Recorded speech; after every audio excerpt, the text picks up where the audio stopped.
Meu genro me presenteou com um celular de última geração no Natal. Mostrei o aparelho para minha sobrinha. Ela trabalha como perita digital. Mexeu naquilo por 3 minutos e empalideceu. Murmurou: "Tia, isso aqui não é presente." Achei exagero dela. Mas 19 dias depois, eu entendi o tamanho do buraco em que me jogaram. Se você ainda não é inscrito, aproveita agora, porque essa história vai te deixar sem chão. Era uma quinta-feira de manhã. Eu tinha acabado de coar café, aquele cheiro bom tomando conta da cozinha, o radinho ligado no noticiário. Minha rotina de sempre.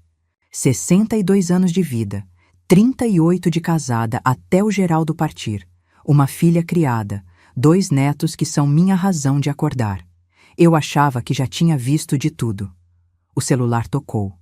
Número com DDD de São Paulo. Atendi achando que era engano. Dona Jurema Aparecida dos Santos? Sou eu. Aqui é do banco, setor de renegociação. A senhora está ciente de que a parcela do seu empréstimo venceu há 8 dias? Eu ri, juro. Ri alto, achando que era trote. Moço, eu não tenho empréstimo nenhum. Nunca peguei dinheiro em banco na minha vida. Silêncio do outro lado. Depois ele leu.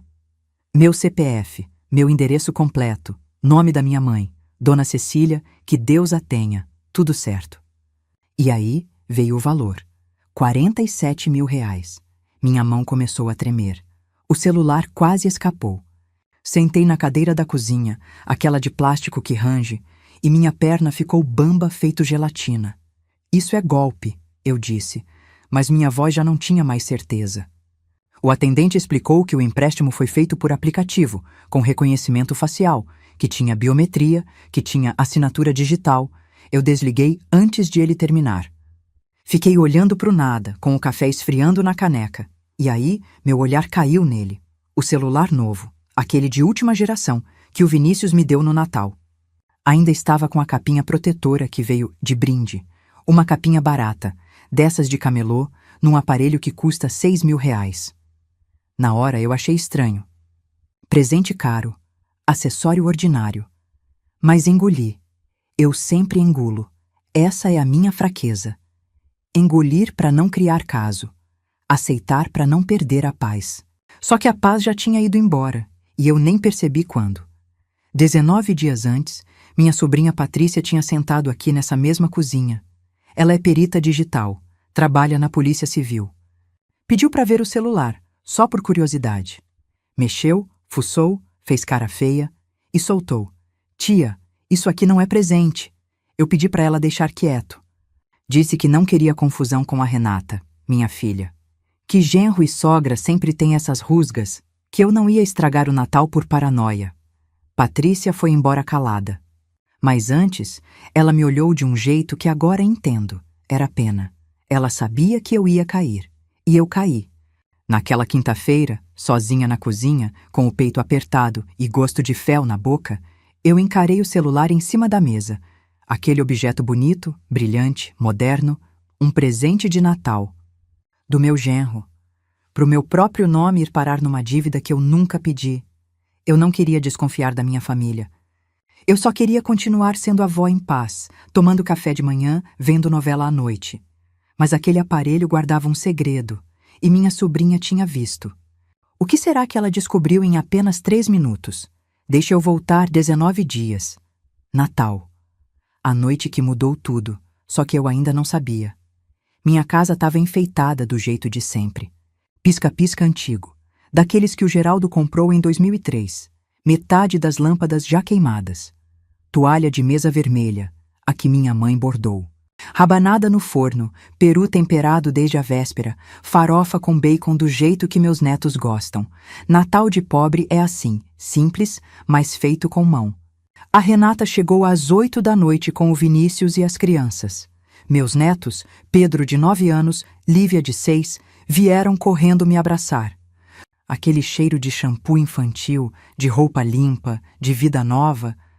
Eu apertei os dois no peito e pensei, isso aqui vale tudo. Mas tinha alguma coisa errada. Vinícius entrou sorrindo.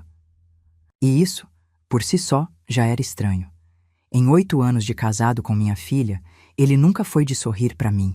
Sempre foi educado, cumprimentava, sentava no canto, mexia no celular, distante.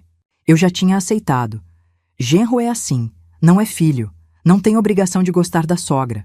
Só que naquela noite ele estava diferente. Me elogiou o cabelo. Eu nem tinha ido no salão. Pediu repetição da farofa. Perguntou da minha pressão, do joelho que dói quando chove. Ficou do meu lado na cozinha lavando louça enquanto eu guardava as sobras. Meu estômago revirou de leve. Não de doença, de desconfiança. Eu olhei para Renata, buscando explicação. Ela estava quieta, arrumava a mesa, ajeitava os pratos, mas não olhava para o marido. Nem uma vez. E quando ele falava, ela mordia o lábio. Aquele tique que ela tem desde criança quando segura choro. Quis perguntar: filha, tá tudo bem? Não perguntei, porque era Natal. Porque eu queria acreditar. No fim da noite, quando as crianças já tinham dormido no sofá, Vinícius tirou uma caixa de dentro da mochila. Embrulho bonito, papel dourado. Me entregou com as 2 mãos. Para a senhora, dona Jurema, para fazer chamada de vídeo com as crianças. Abri um celular de última geração. Tela enorme, câmera tripla, caixa lacrada. R$ 6.000 no mercado. Eu sei porque vi na propaganda. Vinícius, isso é demais. Não precisava. Ele deu de ombros. A senhora merece. Eu agradeci, abracei, até me emocionei. Mas quando fui guardar a caixa, reparei num detalhe. O selo de lacre tinha uma bolha de ar, pequenininha, quase invisível. Como se alguém tivesse descolado e colado de novo. Engoli a observação. Mais tarde, quando eles foram embora, eu fiquei na varanda vendo o carro sumir na esquina. A Renata acenou pelo vidro, mas não sorriu.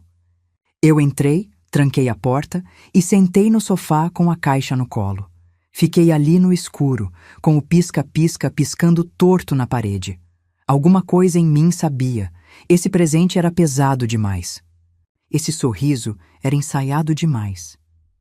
Esse silêncio da minha filha dizia mais do que qualquer palavra. Eu não queria brigar. Eu só queria que minha família fosse de verdade, não esse teatro que eu fingia não ver. Na manhã seguinte, liguei o celular.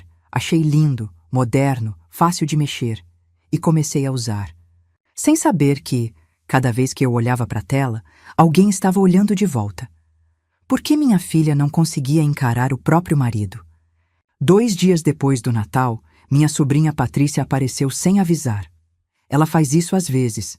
Passa aqui depois do plantão, toma um café, desabafa da vida.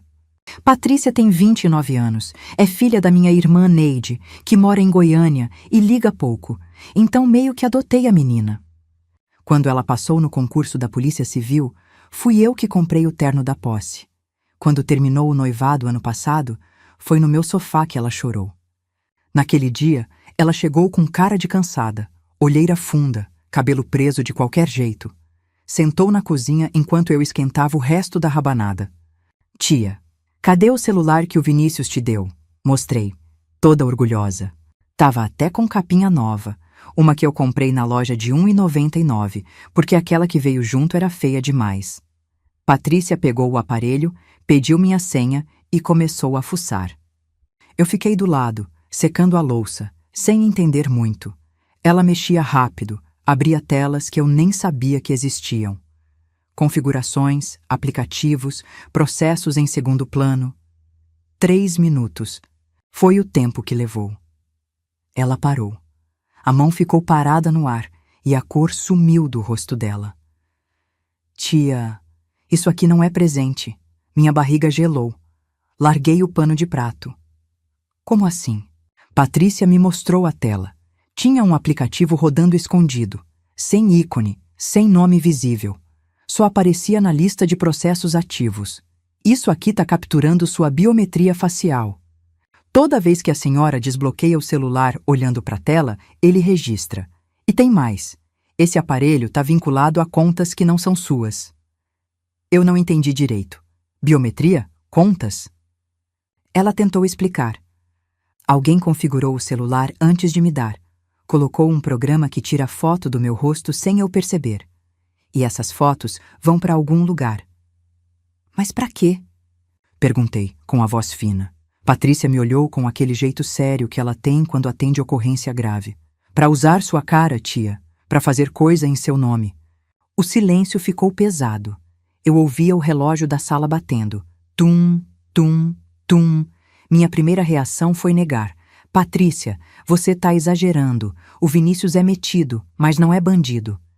Isso deve ser coisa de fábrica? Configuração automática? Ela balançou a cabeça. Isso aqui foi instalado de propósito? Não vem de fábrica? Alguém abriu essa caixa, configurou e fechou de novo. Tia, me deixe investigar mais a fundo. Eu devia ter deixado, mas pensei na Renata, pensei nos meus netos. Pensei na ceia de Natal, no abraço do Pedro, no sorriso da Lívia. Pensei em tudo que eu podia perder se comprasse essa briga. Deixa quieto, Patrícia. Não quero confusão. Ela ficou em silêncio. Guardou o celular na minha mão, pegou a bolsa e foi embora. Na porta, ainda olhou para trás. Tinha pena no olho dela. E decepção. Eu fiquei parada na cozinha com o celular na mão. Aquele troço bonito, pesado, cheio de segredo. Eu sei que errei. Sei que devia ter escutado. Mas a gente que é mãe tem essa fraqueza. Prefere engolir vidro a ver a família rachar. Passei o resto da tarde fingindo que aquela conversa não tinha acontecido. E continuei usando o celular. Tirando foto, fazendo chamada de vídeo, desbloqueando com o rosto várias vezes por dia, alimentando a armadilha sem saber. Que tipo de conta estava vinculada àquele aparelho? E em nome de quem?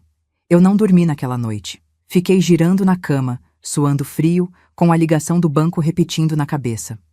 47 mil reais. Reconhecimento facial. Assinatura digital. Às 6 da manhã, desisti de fingir que ia dormir. Levantei, tomei meu remédio de pressão com meio copo de água e fiquei sentada na beira da cama, esperando o banco abrir. Às 10 em ponto, eu estava na fila da agência. Tinha cheiro de ar-condicionado gelado e desespero. Uma senhora na minha frente reclamava de taxa. Um rapaz de boné conferia extrato no caixa eletrônico. Uma mãe tentava acalmar bebê no carrinho. Gente comum. Problema comum. Eu me perguntei se alguém ali também estava descobrindo que a vida tinha virado do avesso. Quando chamaram minha senha, minhas pernas tremeram. Sentei na frente do gerente, um homem novo, de óculos, com cara de quem já ouviu todo tipo de história. Dona Jurema, a senhora fez 3 empréstimos com a gente nos últimos 40 dias. 3. Meu corpo inteiro ficou frio. Ele virou a tela do computador para mim. Os números estavam ali, preto no branco. Um de 47 mil, um de 62 mil, um de 75 mil. Total, 184 mil reais. Minha visão escureceu nas bordas. Agarrei a beira da mesa para não cair da cadeira. Eu nunca fiz isso, consegui dizer. Nunca. Nem sei mexer direito em aplicativo. O gerente suspirou. Já tinha visto esse filme antes. Dona Jurema, os empréstimos foram feitos pelo nosso app, com biometria facial e digital. Olha aqui. Ele clicou em alguma coisa e apareceu uma foto na tela. Era eu. Mas o ângulo era estranho. De baixo para cima, como se a câmera estivesse no meu colo, apontada para o meu rosto. E aí eu entendi. Toda vez que eu desbloqueava o celular olhando para a tela, ele tirava foto. Toda vez que eu digitava minha senha, ele registrava. Eu mesma, com minhas próprias mãos, dei tudo o que precisavam. A armadilha era o presente. E eu apertei o gatilho sem saber. Para onde foi o dinheiro? Perguntei, com voz de quem já sabe que não vai gostar da resposta. O gerente consultou a tela. Foi depositado numa conta empresarial. Empresa chamada VS. Consultoria VS. Vinícius Santos, meu genro. O chão sumiu debaixo de mim. Eu quis gritar, quis chorar, quis sair correndo dali, mas não fiz nada. Fiquei parada, olhando para a tela, com o rosto do meu próprio rosto me encarando naquela foto roubada. O gerente ainda falou alguma coisa sobre contestação, boletim de ocorrência, prazo. Eu não ouvi. Assinei uns papéis, peguei uma cópia do extrato e saí da agência feito zumbi. Do lado de fora, o sol de janeiro tava de rachar. Gente passando com sacola, motoboy buzinando, vida seguindo. E eu ali, encostada na parede do banco, segurando um envelope com a prova de que minha própria família me roubou. Eu não queria que fosse verdade. Eu queria que existisse outra explicação, qualquer uma. Queria voltar no tempo e nunca ter aberto aquela caixa de Natal. Mas a cópia do extrato pesava na minha mão, e o nome da empresa pesava mais ainda. Liguei para Patrícia. Dessa vez, eu ia ouvir. Quem era o dono da VS? Consultoria. E por que meu genro precisava de R$ 184 mil? Patrícia atendeu no segundo toque. Tia, tudo bem? Minha voz saiu embargada, engasgada, quase irreconhecível. Não tá nada bem. Contei tudo.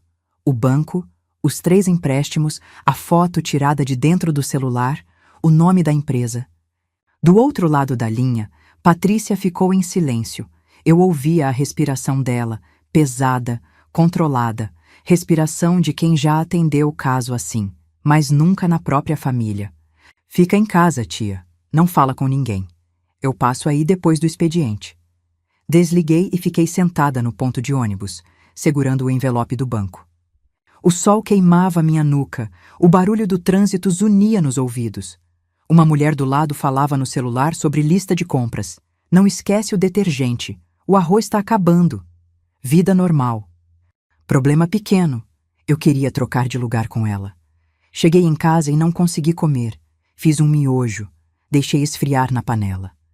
Tomei água, muita água, como se pudesse lavar aquele gosto amargo que não saía da boca. Deitei no sofá e fiquei olhando para o teto, contando as rachaduras no reboco. Às 7 da noite, Patrícia chegou com uma pasta debaixo do braço. Sentou na mesa da cozinha, abriu a pasta e espalhou os papéis. Eu vi logo que era coisa séria. Ela tinha passado a tarde pesquisando. Tia AVS. Consultoria foi aberta há 8 meses. Tá registrada no nome completo do Vinícius. Vinícius de Souza Santos. Não tem funcionário, não tem endereço comercial, não tem atividade declarada. É uma empresa fantasma. Minha mão foi até o peito. Apertei a blusa como se isso pudesse segurar o coração. Tem mais, Patrícia continuou. O Vinícius tem 4 protestos em cartório. Dívida com financeira, com loja de departamento, com clínica odontológica. Nome sujo em 3 cadastros de inadimplente. E o pior, ele está respondendo a uma ação de despejo do apartamento antigo, aquele que eles moravam antes de mudar para a casa nova. Ação de despejo? Ficou devendo 8 meses de aluguel. A Renata sabe disso? Eu balancei a cabeça, atordoada. Renata nunca tinha comentado nada. Pelo contrário, quando eles se mudaram, em setembro, ela disse que era para ter mais espaço para os meninos. Parecia feliz, parecia. E aí me veio uma lembrança. Outubro. Renata me mandou foto de um carro novo. Prata, 0 quilômetro, cheirando a couro. Olha o presente de aniversário que o Vini me deu, mãe! Eu respondi com um emoji de coração, orgulhosa do genro provedor. Provedor. Eu quis rir e chorar ao mesmo tempo. Patrícia, de onde veio o dinheiro desse carro? Ela me olhou firme. Do primeiro empréstimo. Tia, aquele de 47 mil. A data bate. Ele pegou o dinheiro no seu nome e deu de presente para a mulher. Meu estômago revirou. Engoli seco, mas não tinha nada para engolir. Eu lembrei do Vinícius no Natal.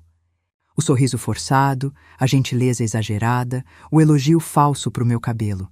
Ele tem um tique. Quando mente, pisca rápido. Eu nunca tinha prestado atenção. Mas agora, lembrando, ele piscou a noite inteira. Patrícia juntou os papéis de volta na pasta.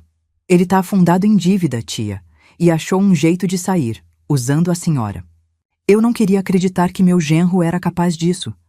Mas eu também não queria acreditar que minha filha casou com um homem assim. A pergunta que martelava era outra.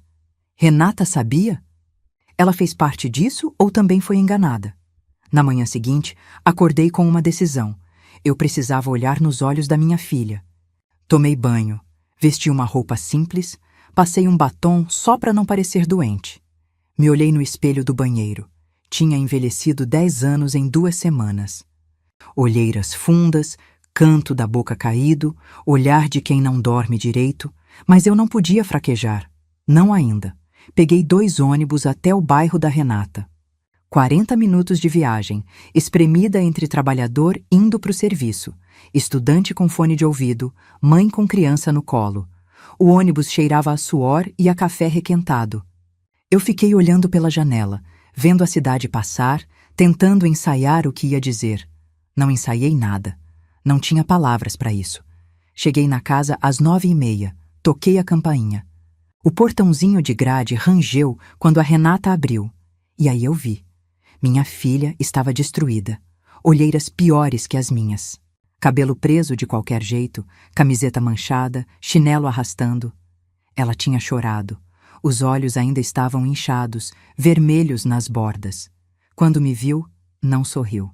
Só abriu mais o portão e disse, com voz rouca, "Entras, mãe." A casa estava em silêncio. As crianças tinham ido para a escola. Vinícius tinha saído. Sentamos na cozinha. Uma cozinha bonita, com armário planejado e fogão de 5 bocas. Tudo financiado, eu sabia agora. Tudo fachada. Eu ia começar a falar, mas Renata foi primeiro. "Mãe, eu não sei mais o que fazer." E desabou. Contou tudo entre soluços. Vinícius perdeu o emprego há 1 ano. 1 ano inteiro escondendo. Saía de manhã de terno, voltava à noite, fingia que estava tudo normal. Quando as contas começaram a apertar, ele pegou dinheiro com a agiota. "Quanto?" perguntei, com medo da resposta. 60 mil, mas com os juros virou 120. E o homem ameaçou as crianças. "Mãe." Minha mão voou para a boca, senti o estômago subir, a garganta fechar. Renata pegou o celular e me mostrou. Uma mensagem de áudio no WhatsApp. A voz era grossa, calma demais, calma de quem não precisa gritar para meter medo. "Ou paga até sexta, ou a molecada não volta da escola." Eu quis vomitar. "E o golpe?" perguntei, forçando as palavras. "Os empréstimos no meu nome. Você sabia?" Renata me olhou com os olhos cheios de água. "Eu juro que não, mãe. Eu juro pela vida dos meus filhos. Eu só descobri quando você ligou para Patrícia ontem. Confrontei ele de madrugada." Ele admitiu. Ela chorou mais. Eu fiquei em silêncio, dividida entre raiva e dor. Raiva do Vinícius. Dor pela minha filha. E uma pergunta que eu não conseguia calar. Será que ela está falando a verdade? Eu queria acreditar. Com toda a força do meu peito, eu queria. Estendi a mão e segurei a dela. Tava gelada, trêmula. Apertei com força. "Filha, a gente vai resolver isso, mas eu preciso saber de tudo, tudo mesmo." Renata fungou. Enxugou o rosto com a manga da camiseta. "Ele tá desesperado, mãe. Não dorme, não come direito. Fica andando pela casa de madrugada, falando sozinho. Eu tenho medo do que ele pode fazer." Eu também tinha. Mas não era medo de tristeza. Era medo de mais golpe, mais mentira, mais armadilha. A verdade é que eu olhava para minha filha e via uma mulher encurralada. Ela não era vilã. Era mais uma vítima de um homem que preferia destruir a família inteira a admitir que fracassou. Mas o agiota era real. A ameaça era real. E agora eu estava no meio disso também. Como eu podia salvar minha filha e meus netos sem afundar junto? A porta da frente bateu às 11h30. Eu reconheci o barulho dos passos antes de ver o rosto. Vinícius entrava em casa como sempre entrou, pisando firme, dono do espaço. Só que dessa vez, quando chegou na cozinha e me viu sentada com a Renata, ele travou. Por meio segundo, vi medo nos olhos dele. Depois, a máscara voltou. "Dona Jurema, que surpresa! Ele foi até a geladeira, pegou uma garrafa de água, bebeu direto no gargalo. Calmo. Tranquilo demais." Eu conhecia esse tipo de calma. Era a calma de quem já ensaiou a mentira. "Senta aí, Vinícius," eu disse. "A gente precisa conversar." Ele sentou na ponta da mesa, longe de mim. Cruzou os braços, esperou. Eu tirei o envelope do banco da bolsa, coloquei na mesa, empurrei na direção dele. "Você me transformou numa criminosa." Ele nem olhou para o envelope. Ficou olhando para mim, com aquele sorrisinho de canto que ele faz quando acha que é mais esperto que todo mundo.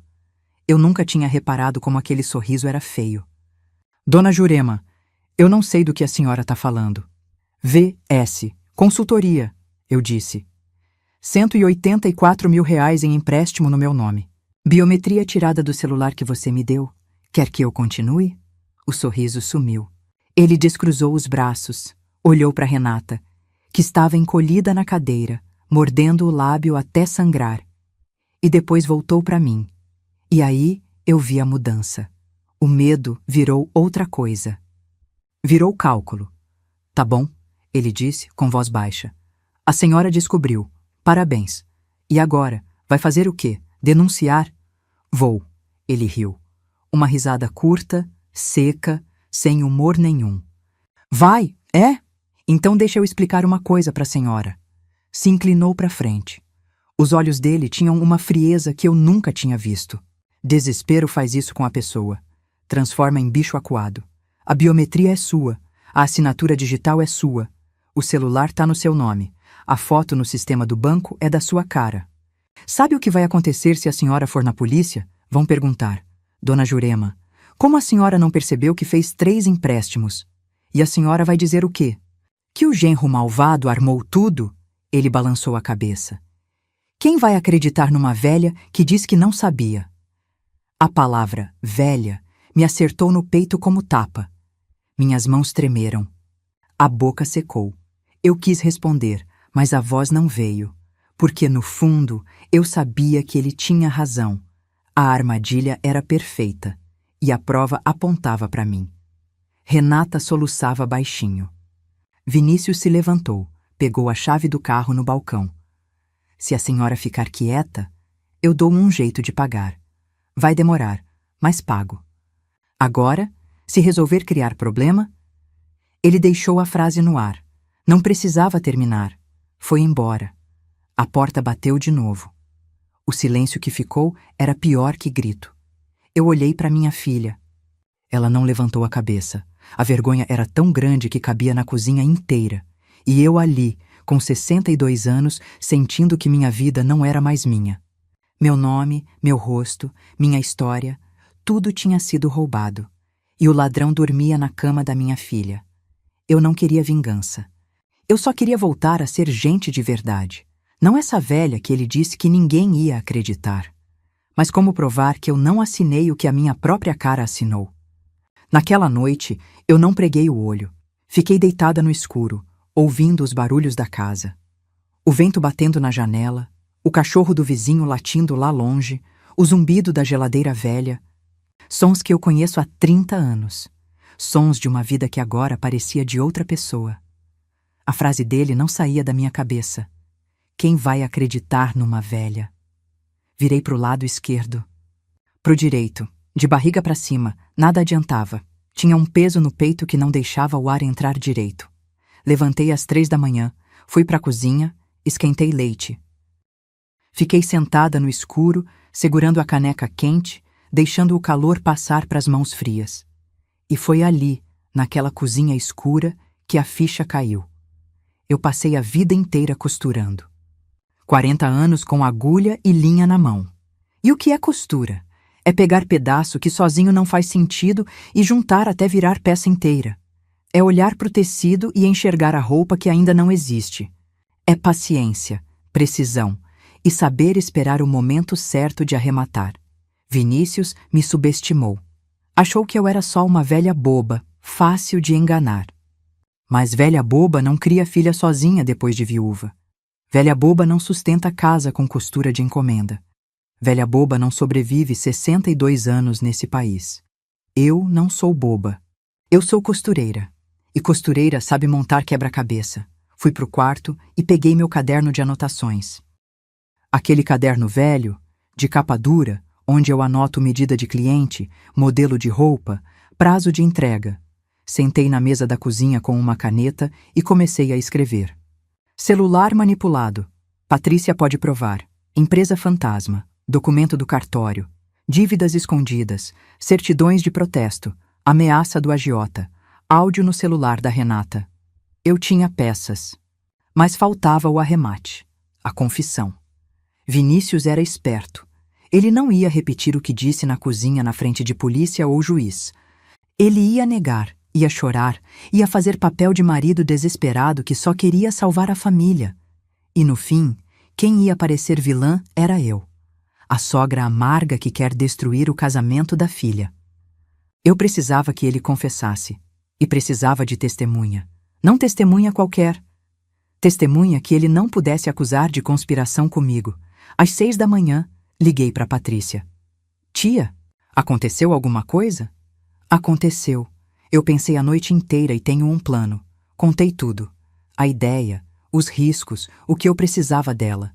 Do outro lado da linha, Patrícia ficou em silêncio por um tempo. Depois soltou um suspiro, mas não era suspiro de desânimo. Era de respeito. Tia, confissão gravada sem autorização judicial é frágil como prova. Eu sei. Por isso não quero gravação. Quero testemunha de carne e osso. Alguém que ele não espera. Patrícia ficou quieta de novo. Eu ouvi ela engolindo café do outro lado. Quem a senhora tem em mente? Eu olhei para o caderno na minha frente. Tinha desenhado um vestido ali, sem perceber. Um vestido de festa, com saia rodada. E aí lembrei de uma coisa que a Renata me contou anos atrás. Vinícius tinha uma irmã, Débora. Os dois brigaram feio por causa de herança. Não se falam há 3 anos. A irmã dele, eu disse. Ela já foi passada para trás por ele uma vez. Talvez queira ver justiça. Patrícia soltou uma risada baixa, surpresa. A senhora é perigosa, dona Jurema. Eu sorri pela primeira vez em dias. Eu sou costureira, minha filha. A gente aprende a juntar retalho. Desliguei o telefone e fiquei olhando pela janela. O sol estava nascendo, pintando o céu de laranja e rosa. Lá fora, a vida acordava, passarinho cantando, vizinho arrastando lixeira, ônibus passando na rua de baixo. Eu tinha um plano. Agora precisava de uma aliada que odiasse Vinícius tanto quanto eu. Será que Débora ainda guardava mágoa suficiente para me ajudar? Passei a semana seguinte armando as peças. Primeiro, consegui o telefone da Débora com a Renata. Inventei que queria convidar da família toda para um almoço de domingo, fazer as pazes, unir as pontas. Renata estranhou, mas não desconfiou. Ela queria tanto acreditar que as coisas podiam voltar ao normal que aceitou qualquer esperança. Liguei para Débora numa terça-feira à noite. Ela atendeu desconfiada. Não me conhecia, só tinha me visto uma vez no casamento, há 8 anos. Mas quando eu disse que precisava conversar sobre o Vinícius, o tom dela mudou. A senhora é sogra dele, né? O que ele aprontou dessa vez? Essa vez. A palavra ficou no ar como confirmação. Marcamos um café na padaria perto da minha casa. Débora apareceu no dia seguinte. Mulher de 40 e poucos anos, cabelo curto, olhar duro. Sentou na minha frente, pediu um pingado e foi direto ao ponto. Pode falar. Eu sei do que meu irmão é capaz. Contei tudo. O celular, os empréstimos, a empresa fantasma, a ameaça. Débora ouviu em silêncio, mexendo o café com a colherinha. Quando terminei, ela largou a colher e me olhou com uma mistura de raiva e alívio. Dona Jurema, meu irmão falsificou minha assinatura para ficar com a parte maior da herança do meu pai. Eu perdi 70 mil reais e nunca consegui provar. Ela apertou a xícara com força. Se a senhora tiver um plano, eu tô dentro. Expliquei o que eu precisava, que ela viesse ao almoço de domingo, ficasse na cozinha e ouvisse. Só ouvisse. Quando chegasse a hora, ela ia saber o que fazer. Débora concordou sem pestanejar. No domingo, acordei às 5 da manhã. Fiz feira no dia anterior. Carne de panela, mandioca, arroz soltinho, salada de maionese. E, de sobremesa, pudim de leite, receita da mãe do Vinícius, que Deus a tenha. Renata me ensinou a fazer anos atrás. Disse que era a única coisa que deixava ele emocionado. Eu ia usar essa emoção contra ele. A casa ficou cheirando a comida boa desde cedo. Pus a toalha de mesa branca, os pratos que eram da minha mãe, os copos de vidro que só saem do armário em ocasião especial. Parecia almoço de paz. Era armadilha de guerra. Renata chegou ao meio-dia com as crianças. Vinícius veio junto, desconfiado. Olhou em volta, cumprimentou seco, sentou no sofá mexendo no celular. 15 minutos depois, a campainha tocou. Fui abrir. Era Débora. O rosto do Vinícius quando viu a irmã entrar na sala. Isso eu vou levar pro túmulo. Ele ficou branco. A mão que segurava o celular tremeu. Os olhos foram de mim para Débora, de Débora para Renata, procurando explicação. "O que ela está fazendo aqui?" Ele perguntou, voz travada. Eu sorri, calma como água de poço. "Ora, Vinícius, é sua irmã. Tá na hora de fazer as pazes, não acha? Família é tudo." Ele ficou em silêncio, engoliu seco. Viu o pomo de Adão subindo e descendo. Débora entrou, cumprimentou Renata com um abraço frio, fez carinho nas crianças, sentou na cadeira de frente para o irmão. O almoço foi tenso como corda de violão afinada demais. Eu servia, sorria, fazia pergunta inocente. "Vinícius, você que entende de tecnologia, me explica esse negócio de Pix?" Ele respondia monossilábico, sem tirar o olho da irmã. Na hora da sobremesa, coloquei o pudim na mesa. O cheiro de caramelo subiu. Vinícius olhou para o doce e eu vi alguma coisa quebrar nele. Uma fresta de menino no meio de tanto cálculo. Débora também viu e entendeu que aquele era o momento de afrouxar a presa antes de apertar. O que será que Jurema combinou com Débora antes desse almoço? Depois do pudim, fiz meu movimento. "Vinícius, posso trocar uma palavra com você?" Lá no quintal, só nós dois. Ele hesitou. Olhou para Renata, que desviou o olhar. Olhou para Débora, que fingia mexer no celular. Por fim, levantou devagar, como o bicho que fareja a armadilha, mas não sabe onde ela está. Saímos pela porta da cozinha. Meu quintal é simples, tanque de lavar roupa, varal de arame, um pé de jabuticaba que o Geraldo plantou quando a Renata nasceu. Encostei no tanque, cruzei os braços. Vinícius ficou de pé perto da porta, pronto para fugir. "Relaxa", eu disse, com voz mansa. "Eu chamei você aqui para resolver, não para brigar." Ele franziu a testa. "Resolver como?" Eu suspirei fundo. Tinha ensaiado esse momento a semana inteira. "Vinícius, eu sei que você está afundado. Dívida com agiota, nome sujo, desemprego. Eu sei o peso disso. E eu sei que você fez o que fez porque não viu outra saída." Ele ficou calado, mas os ombros baixaram um pouco, a guarda cedendo. "Eu não quero polícia", continuei. "Não quero ver pai dos meus netos preso. O que eu quero é resolver essa situação e seguir em frente." Vi a mudança nos olhos dele. A desconfiança deu lugar a outra coisa. Esperança. Esperança de quem está se afogando e vê uma boia. "Resolver como?" repetiu, agora com voz mais fraca. "Eu pago as dívidas." Ele piscou. "Uma vez? Duas? A senhora paga?" "Pago. Tenho um dinheiro guardado da venda do terreno do Geraldo. Mas antes, eu preciso saber o tamanho total do buraco. Quanto você deve pro agiota? Quanto você pegou no meu nome? Tem mais alguma coisa que eu preciso saber?" Eu falava calma, quase doce, como mãe que perdoa filho que errou. E ele caiu. Caiu porque queria cair. Porque estava cansado de carregar sozinho. Porque achou que tinha vencido. "O agiota era 120 mil. Ele começou, falando rápido agora, como quem confessa em igreja. "Mas eu paguei metade com o primeiro empréstimo, o de 47 mil. O carro foi para acalmar a Renata, para ela não desconfiar. Os outros 2 empréstimos foram para cobrir o resto e para manter a casa funcionando." "E o celular?" perguntei, mantendo a voz firme. Ele passou a mão no cabelo, olhou para o chão. "Comprei de um cara que vende no centro. Ele instala o aplicativo antes, já vem configurado. A senhora nem ia perceber. Era só eu pegar os dados, fazer os empréstimos e pagar antes de vencer. A senhora nunca ia saber, mas eu soube. É." Ele soltou uma risada amarga. "A sobrinha da senhora estragou tudo." Eu quase sorri. Quase. O que Vinícius não viu, a janela da cozinha, atrás dele, estava aberta, e na cozinha, em silêncio, Débora segurava o celular dela na altura do peito, gravando. Ao lado dela, Renata ouvia tudo com a mão tampando a boca. Não era gravação escondida de desconhecido. Era a própria irmã registrando confissão do irmão. Era a esposa testemunhando a traição. Eu tinha minha prova. E tinha minhas testemunhas. Vinícius continuava falando, aliviado por finalmente dividir o peso. Não percebeu que cada palavra era prego no próprio caixão. Eu deixei ele falar. Deixei sair tudo. Porque costureira boa não interrompe o tecido quando ele está se desenrolando sozinho. Quando ele finalmente parou, eu disse apenas: "Obrigada por me contar, Vinícius. Agora eu sei o que fazer." Ele sorriu, achando que tinha me convencido.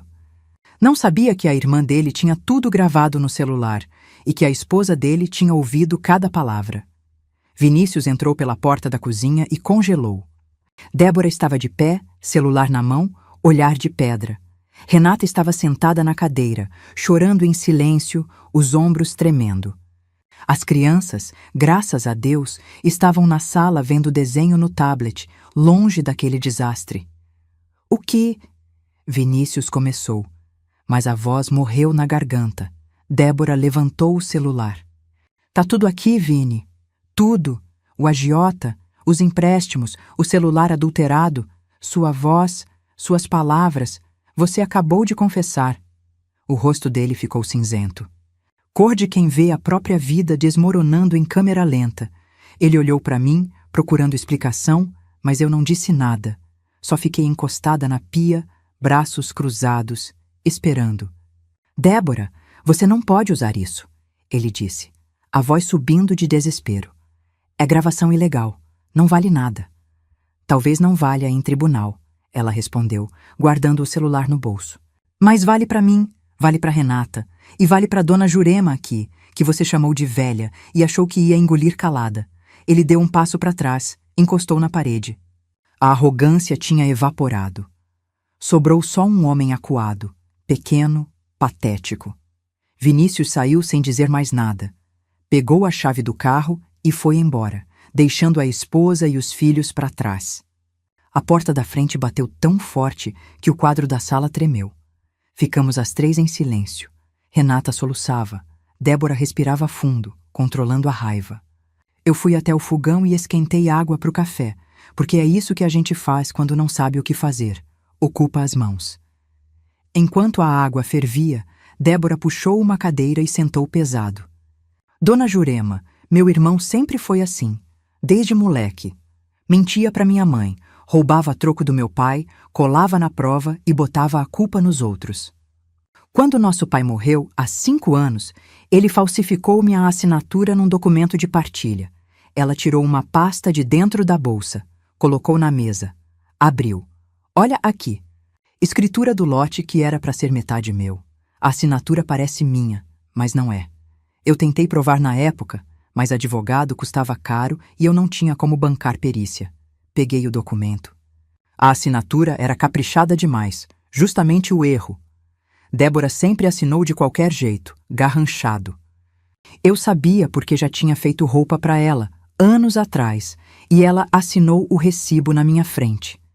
Ele me tirou 70 mil reais, Débora continuou. E eu engoli porque era meu irmão. Porque minha mãe tinha acabado de perder o marido e eu não queria dar mais desgosto. A voz dela embargou. Mas agora chega. Eu servi o café em 3 xícaras. Coloquei uma na frente dela, uma na frente da Renata, fiquei com a terceira. O vapor subia entre nós, quente e amargo. Se a gente juntar os 2 casos, eu disse, devagar, mostra que ele faz isso sempre. Não foi desespero de momento. É padrão. Débora concordou com a cabeça. Padrão de estelionatário. O juiz vai ver isso. Olhei para Renata. Minha filha estava destruída, mas também estava ouvindo, pensando, juntando coragem de algum lugar fundo. Eu segurei a mão dela por cima da mesa. Tava gelada, molhada de lágrima. Filha, eu não vou te obrigar a nada, mas eu vou denunciar, com ou sem você. Renata levantou os olhos. Tinha medo ali, vergonha, dor. Mas tinha outra coisa também. Uma faísca de raiva que eu nunca tinha visto. Ela ainda não respondeu, mas eu sabia que a resposta viria. A pergunta que ficou no ar. Renata teria coragem de depor contra o próprio marido? Fui embora no fim da tarde, deixando Renata com as crianças. Débora me deu carona até em casa. No carro, ficamos em silêncio a maior parte do caminho. Ela dirigia concentrada, mordendo o canto do lábio, igualzinho ao irmão. Sangue é sangue, mesmo quando a gente quer negar. Quando parou na frente do meu portão, ela disse: Dona Jurema, obrigada por me incluir nisso, por me dar chance de fazer alguma coisa. Eu olhei para ela e vi uma mulher que carregou mágoa por 5 anos em silêncio, que engoliu injustiça para não quebrar a família, que acordava de madrugada pensando no que podia ter feito diferente. Eu conhecia esse peso. Era o mesmo que eu carregava agora. A gente se fala na delegacia, respondi. Cuida de você. Entrei em casa e o silêncio me abraçou. Aquele silêncio de fim de domingo, quando a rua esvazia e sobra só o barulho do próprio pensamento. Sentei no sofá, tirei os sapatos, deixei os pés no chão frio, doíam as pernas, as costas, o pescoço.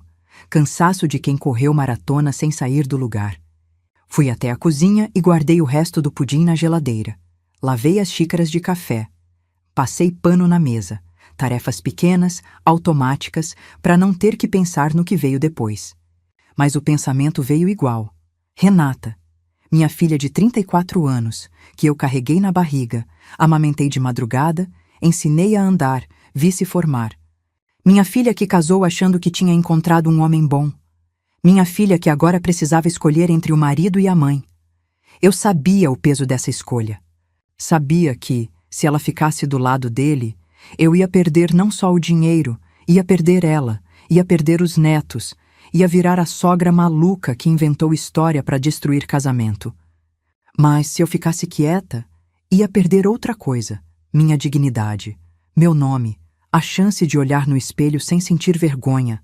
Eu não ia ficar quieta, não dessa vez. Tomei meu remédio de pressão, escovei os dentes, deitei na cama, fiquei olhando para o teto, ouvindo o ventilador girar. Rezei um Pai Nosso, depois uma Ave Maria, depois desisti e fiquei só pedindo: Deus, dá força para minha filha. Dormi mal. Acordei às 4, às 5, às 6. Cada vez que fechava os olhos, via o rosto da Renata chorando na cozinha. Às 7:30 da manhã, meu celular tocou. Número da Renata. Atendi com o coração na garganta. Mãe? A voz dela estava rouca. Voz de quem chorou a noite inteira. Tô aqui, filha. Silêncio. Eu ouvia, do outro lado, o barulho da cafeteira ligando. A rotina que continua mesmo quando a vida desaba. Eu pensei a noite toda. Ela disse, devagar. No que você falou, no que eu ouvi pela janela, em tudo. Eu não respondi. Deixei ela ir no tempo dela. O Vinícius não voltou para casa. Mandou mensagem de madrugada dizendo que ia ficar na casa de um amigo. Nem perguntou das crianças. A voz dela tremeu, mas não quebrou. Tinha ferro ali dentro. Mãe, eu vou depor. Fechei os olhos, senti uma lágrima escorrer quente pelo canto do rosto. Filha, você tem certeza? Eu não quero te obrigar a nada. Eu sei, mas eu preciso fazer isso. Pelos meninos, eles precisam de uma mãe que não se cala quando vê errado. Eu quis abraçar ela através do telefone. Quis dizer 1000 coisas, que eu tinha orgulho, que ela era forte, que ia ficar tudo bem. Mas o que saiu foi só: eu te amo, filha. Isso não muda nunca. Renata fungou do outro lado. Eu também, mãe. Me encontra na delegacia amanhã? Encontro. Desliguei e fiquei sentada na beira da cama, segurando o celular contra o peito. O sol de janeiro entrava pela fresta da cortina, quente e teimoso. A vida continuava lá fora. Passarinho, buzina, gente indo trabalhar. Minha filha tinha escolhido. Agora faltava resolver um problema que delegacia nenhuma ia resolver sozinha. O agiota ainda estava lá fora, e ele não ia gostar de perder o devedor. A denúncia ficou marcada para terça-feira. Patrícia organizou tudo. Ela ia entregar o laudo técnico do celular. Débora ia depor sobre a falsificação da herança. Renata ia confirmar o que ouviu pela janela. Eu ia contar minha parte. O presente de Natal, os empréstimos, a ameaça na cozinha. Mas na segunda-feira de manhã, o problema bateu na minha porta. Eu estava estendendo roupa no quintal. Lençol branco, toalha de banho, as coisas simples que ancoram a gente no chão quando tudo mais flutua. O sol estava forte, cheiro de sabão em pó no ar, passarinho cantando no fio de luz. Por um minuto, eu quase esqueci o pesadelo. Aí a campainha tocou. Fui abrir achando que era a vizinha, Dona Neuza, que sempre pede uma xícara de açúcar emprestada. Mas quando abri o portão, meu corpo inteiro gelou. 2 homens. Um alto, magro, de boné preto. Outro baixo, largo, com corrente de ouro no pescoço. Nenhum dos 2 sorria. Nenhum dos 2 precisava. Dona Jurema? O alto perguntou, voz calma demais. Minha garganta fechou. Tentei responder, mas saiu só um sim rouco, quase inaudível. A gente tá procurando o Vinícius. Sabe onde ele tá? Balancei a cabeça. Rápido, nervoso. Não sei. Não moro com ele. O baixo deu um passo para frente. Não encostou em mim. Não precisava. A presença dele já era ameaça suficiente. Ele tinha um tique. Ficava estalando os dedos da mão direita. Um por um, devagar. O som fazia meu estômago revirar.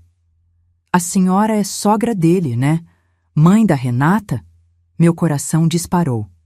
Eles sabiam quem eu era. Sabiam da minha filha. Olha, dona, o alto continuou. A gente não quer problema com a senhora, não. Nosso assunto é com o Vinícius. Mas ele sumiu. E quando o devedor some, a gente precisa lembrar ele de que tem compromisso. Eles foram embora sem dizer mais nada. Entraram num carro prata estacionado na esquina e sumiram. Eu fiquei parada no portão, tremendo. As pernas bambearam tanto que tive que me segurar na grade para não cair. Fiquei ali uns 2 minutos, respirando fundo, tentando acalmar o peito. Quando consegui andar de volta para dentro, vi um bilhete no para-brisa do meu carro. Papel branco, dobrado ao meio. Abri com as mãos tremendo. Tinha um endereço escrito à caneta. Só isso. Mas eu reconheci o endereço. Era a escola dos meus netos. Minhas pernas cederam. Sentei no meio-fio, ali mesmo, na frente de casa, com o papel amassado na mão. Gente passando na rua, olhando estranho, achando que eu estava passando mal, e estava passando o maior mal da minha vida. Eu não queria polícia. Polícia demora, polícia faz boletim, polícia não fica na porta da escola. Eu precisava de solução agora. E aí me veio uma lembrança. Uma cliente antiga, Dona Zélia. Eu fiz o vestido de formatura da neta dela, há uns 4 anos. Vestido rosa claro, saia rodada, renda importada. A mulher pagou em dia e ainda me deu gorjeta. Dona Zélia é viúva de delegado. Delegado famoso na região, daqueles que todo mundo conhece e respeita. E, mais importante, Dona Zélia é sogra de alguém. Sogra do agiota. Eu sei porque ela me contou na prova do vestido. Reclamou do genro, disse que ele mexia com coisa errada, que ela tinha vergonha, mas não podia fazer nada. Talvez agora ela pudesse. Peguei o celular e procurei o número nos contatos antigos. Achei. Disquei antes de perder a coragem. Dona Zélia? É a Jurema, a costureira. A senhora lembra de mim? Do outro lado, silêncio. Depois, uma voz de velha firme. Jurema do vestido da Clarinha? Claro que lembro. O que aconteceu? Eu respirei fundo. Ia apostar tudo numa relação de agulha e linha. Será que uma costureira consegue parar um agiota? Dona Zélia me recebeu no mesmo dia, às 4 da tarde. A casa dela ficava num bairro nobre da cidade, desses com rua arborizada, guarita na entrada, jardineiro cuidando da calçada. Eu fui de ônibus, desci 2 paradas antes para não chegar suada. Mesmo assim, quando toquei a campainha, minhas mãos estavam úmidas e frias. A empregada abriu. Me olhou de cima a baixo, desconfiada, mas quando eu disse meu nome, ela assentiu e me levou até a varanda dos fundos. Dona Zélia estava sentada numa cadeira de vime, tomando chá gelado. 71 anos, cabelo branco bem cortado, postura de quem nunca precisou se curvar para ninguém. Quando me viu, levantou devagar e estendeu a mão. Jurema, quanto tempo? Senta aqui comigo. Sentei na cadeira ao lado. A varanda dava para um jardim bonito, com piscina azul e pé de manga carregado. Um mundo diferente do meu quintal com tanque de cimento e varal de arame. Mas dor é dor em qualquer bairro, e Dona Zélia sabia disso. Conta o que aconteceu, ela disse, direta. Pelo tom da sua voz no telefone, não é coisa boa. Contei tudo, sem enfeite, sem rodeio, o celular, os empréstimos, o genro golpista, a ameaça do agiota.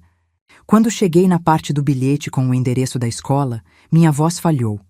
Tive que parar, respirar, engolir o nó na garganta. Dona Zélia ouviu em silêncio.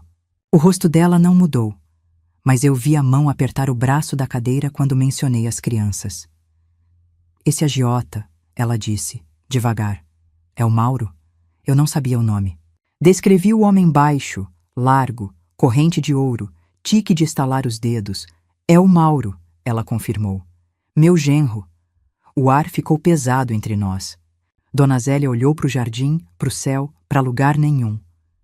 Minha filha casou com ele há 12 anos. Eu avisei, implorei, briguei. Não adiantou. Amor cego é assim. A gente só enxerga quando já está no fundo do poço. Ela suspirou. O Mauro não é assassino, Jurema. Ele é covarde. Ameaça, pressiona, mete medo. Mas nunca encostou a mão em ninguém. E as crianças? Perguntei, com voz fina. Meus netos? Ele não vai tocar nos seus netos. Eu vou garantir isso. Ela disse com tanta certeza que eu quase acreditei na hora. Quase. Como? Dona Zélia me olhou firme. O Mauro tem medo de uma coisa só nessa vida: perder a fachada de homem de bem. Ele frequenta a igreja comigo todo domingo. Cumprimenta o padre, dá esmola na saída, posa de genro exemplar. Se a comunidade souber o que ele faz de verdade, ele perde tudo. Clientela, respeito, casamento. Ela pegou o celular da mesa. Eu vou ligar para ele agora. Na sua frente, você vai ouvir. Meu coração acelerou. Dona Zélia discou. Colocou no viva voz. 2 toques, 3. Atendeu. Oi, a sogra. Tudo bem? A voz dele era diferente ao telefone. Mansa, respeitosa. Voz de genro comportado. Mauro, eu tô aqui com uma amiga minha, Dona Jurema. Você mandou uns rapazes na casa dela hoje de manhã. Silêncio do outro lado. Longo, pesado. A senhora conhece ela? Conheço. Fez o vestido de formatura da Clarinha. E agora você vai me ouvir bem. Essa mulher e a família dela estão fora do seu negócio. Se eu souber que você chegou perto dos netos dela, eu conto pro padre Antônio, pro seu Joaquim do Conselho e pra sua esposa o que você faz com esse dinheiro. Mais silêncio. Eu ouvia a respiração dele do outro lado, pesada, raivosa, contida. O Vinícius me deve 120 mil reais, Dona Zélia. Problema seu. Cobra dele, não da família. Estamos entendidos? Ele demorou para responder. Quando falou, a voz era de cachorro que abaixou a cabeça. Entendido. Dona Zélia desligou. Me olhou com um meio sorriso cansado. Pronto. Ele não vai mais incomodar. Eu quis chorar de alívio. Quis abraçar aquela mulher que eu mal conhecia, mas só consegui dizer: obrigada, obrigada de verdade. Ela segurou minha mão. A pele era fina, cheia de manchas de idade, mas o aperto era forte. A gente que é mãe e avó sabe, não existe nada mais perigoso do que mexer com nossos netos. Esse Vinícius vai pagar pelo que fez, mas não com o sangue das crianças. Saí daquela casa com o peito mais leve do que entrei. O agiota estava neutralizado, agora só faltava a denúncia. E Vinícius, sozinho, sem proteção, ia finalmente enfrentar o que fez. Na terça-feira de manhã, eu acordei diferente. Não foi o sol entrando pela janela, nem o café que coei mais forte que o normal. Foi uma coisa por dentro, uma firmeza no peito que eu não sentia há semanas. Vesti minha melhor roupa, calça social preta, blusa azul marinho que eu mesma costurei, sapato de salto baixo que não uso desde o casamento da Renata. Me olhei no espelho e, pela primeira vez, não vi uma velha enganada. Vi uma mulher pronta para recuperar o próprio nome. Patrícia me buscou às 8. No carro, fomos em silêncio. Ela dirigia concentrada. Eu olhava pela janela, vendo a cidade acordar. Padaria abrindo, gente no ponto de ônibus, criança de uniforme indo para a escola. Vida comum. Problema comum. Todo mundo carregando alguma coisa invisível. Na delegacia, Débora já esperava na recepção. Renata chegou 10 minutos depois, com os olhos inchados, mas o queixo erguido. Nos abraçamos as três, um abraço apertado, de mulher que sabe o peso do que vai fazer. O delegado nos atendeu numa sala pequena, com ar-condicionado barulhento e pilha de processo na mesa. Homem de meia idade, bigode grisalho, olhar de quem já ouviu todo tipo de história. Mas quando Patrícia abriu a pasta com o laudo técnico, ele se inclinou para frente. A senhora tem provas consistentes, dona Jurema. Eu tinha. O laudo mostrava o aplicativo oculto no celular. Os documentos do banco comprovavam os empréstimos fraudulentos. A certidão de protesto revelava o padrão de dívidas do Vinícius. O registro da empresa fantasma ligava tudo a ele.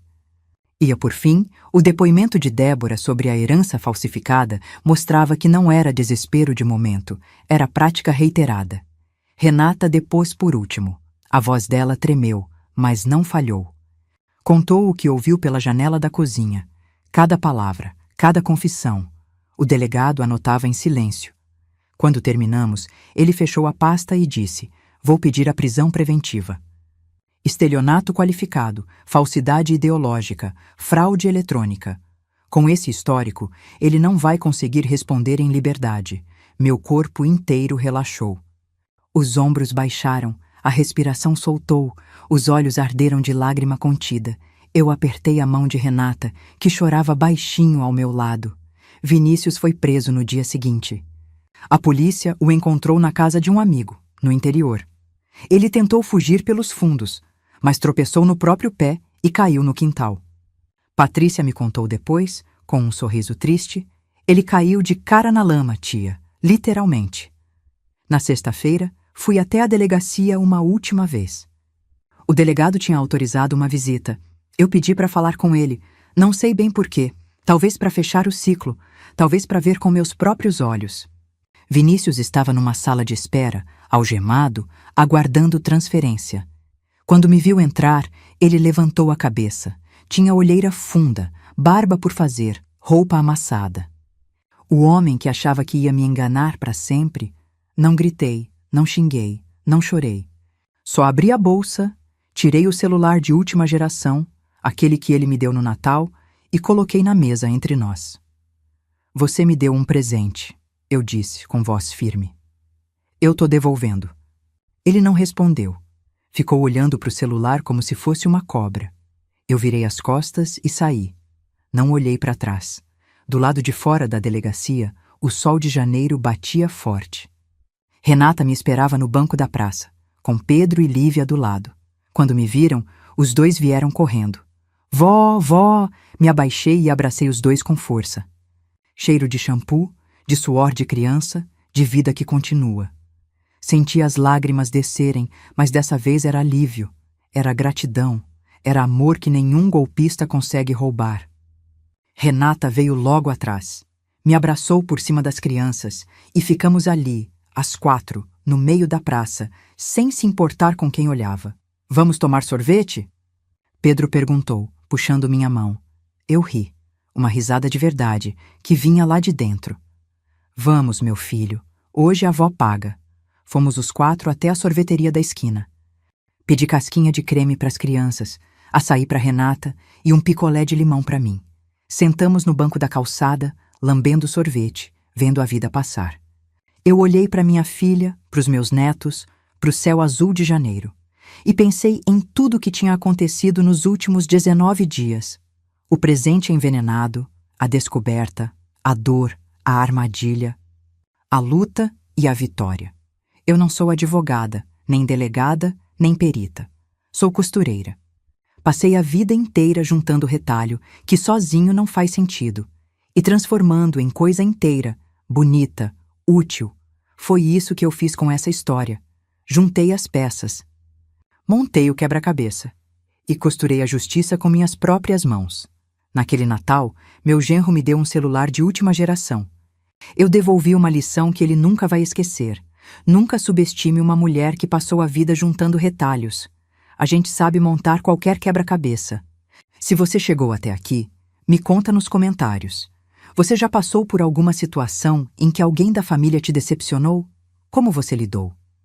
Deixa o like, se inscreve no canal e ativa o sininho. Toda semana tem história nova. E me fala, de onde você está assistindo esse vídeo? Eu leio todos os comentários. Até a próxima.